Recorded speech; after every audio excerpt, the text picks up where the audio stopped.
안녕하세요. 구독자 10,000명 유튜버 김범수 교수의 발표난 세상입니다.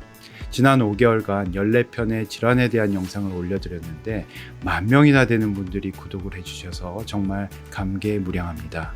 한 분 한 분께 진심으로 감사의 말씀을 드립니다. 발에 대한 이야기만으로 이렇게 많은 사랑을 받는다는 게 참 신기하고 놀랍기도 하지만 그만큼 우리나라에 발이 불편하신 분들이 많다는 뜻이기도 해서 마음이 참 무겁습니다. 다행히 제 영상으로 좋아졌다는 분들, 또 도움이 많이 됐다는 분들이 많이 계셔서 앞으로 더 큰 책임감을 가지고 우리 모든 구독자님들의 발이 편해지는 그날까지 좋은 영상으로 보답하겠습니다.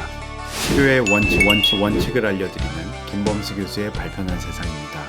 제가 보니까 발 뒤꿈치를 아파하시는 분들이 참 많은 것 같아요. 발 뒤꿈치 통증의 3대 원인이라고 한다면 족저근막염, 지방패드 위축 증후군과 함께 이것을 들 수 있는데요. 이것은 바로 아킬레스 건염입니다.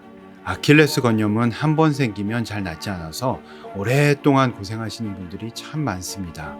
따라서 발 뒤꿈치가 한 번이라도 아픈 적이 있으신 분들은 나중에 후회하시지 마시고 이 영상을 끝까지 보시고 미리미리 예방하시기 바랍니다. 이번 영상에서는 아킬레스 건염이 왜 생기는지, 또 예방과 치료는 어떻게 하는지에 대해서 말씀드리겠습니다. 교수님! 아킬레스 건염이 정확히 어떤 병이고 왜 생기는 거예요? 네, 아킬레스 건염은 말 그대로 아킬레스건에 염증이 생겨서 아픈 건데요. 오래된 경우는 아킬레스건이 뼈에 부착하는 부위에 뼈가 자라나서 엑스레이에서 마치 뼈에 가시가 난 것처럼 관찰되기도 합니다. 아킬레스건의 염증이 왜 생기느냐?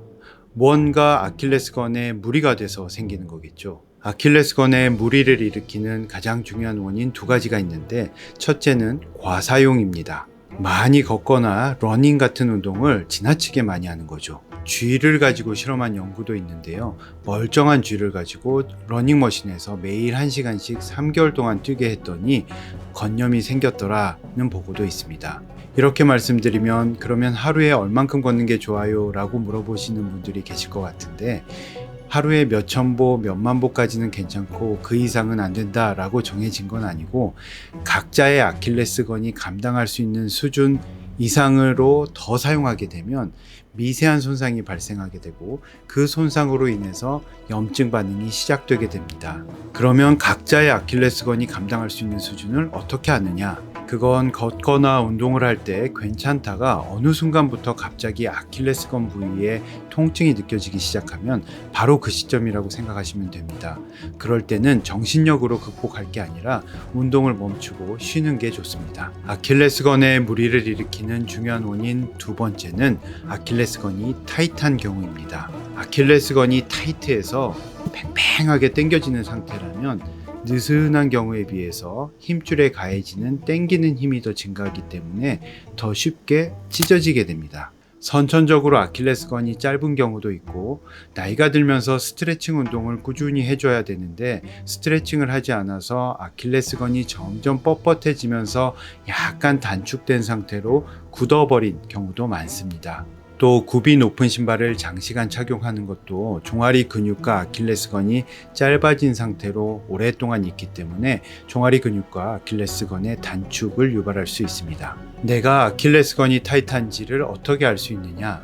무릎을 쫙 편 상태로 발목을 발등 쪽으로 최대한 젖혀보세요.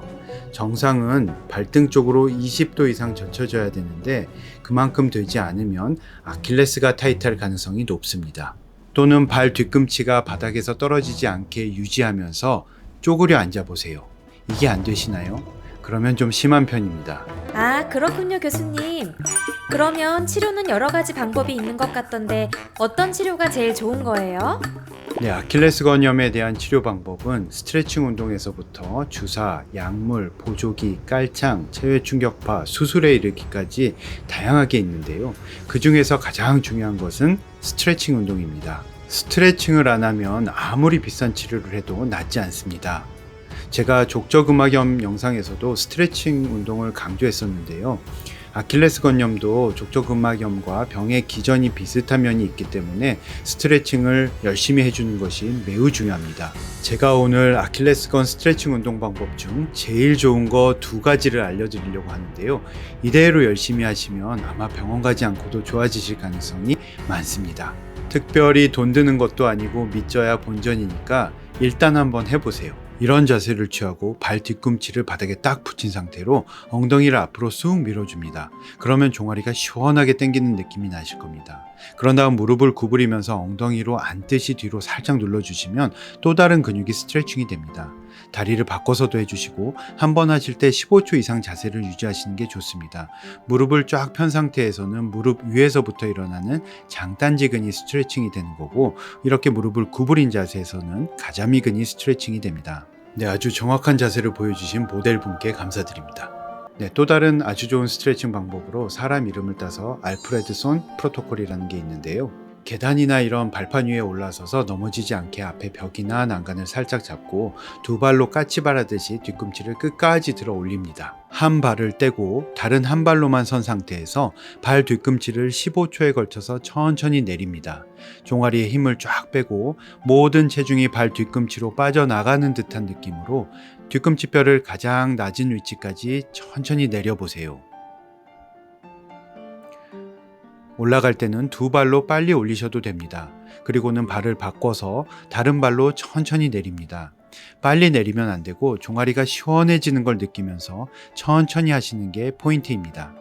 처음 며칠은 종아리 근육과 아킬레스건이 뻐근하게 통증이 느껴질 수 있는데 참을 만한 통증이면 며칠 뒤에 없어지니까 그냥 하시면 되고, 혹시 하시다가 아킬레스건이 찢어지는 듯한 날카로운 통증이 느껴지면 중단하시고 며칠 쉬었다가 괜찮아지면 다시 해보세요.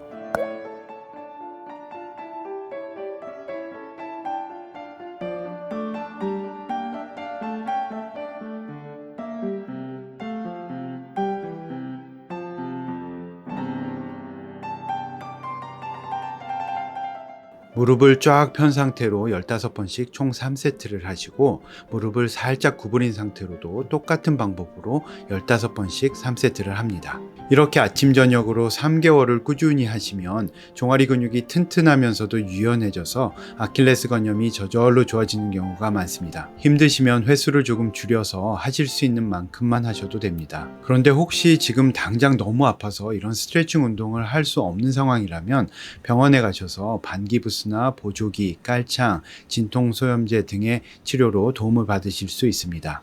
체외 충격파 치료는 앞서 말씀드린 스트레칭 운동을 3개월 이상 꾸준히 하신 후에도 계속 아프면 그때 해보시는 것이 좋습니다. 아킬레스 건염에 대한 수술적인 치료는 간단하지가 않아서 별도의 영상으로 준비하도록 하겠습니다. 네, 발편한 세상을 사랑해 주시고 구독해 주신 한 분 한 분께 진심으로 깊은 감사의 말씀을 드립니다. 앞으로도 발이 편해지는 좋은 영상으로 보답하도록 하겠습니다.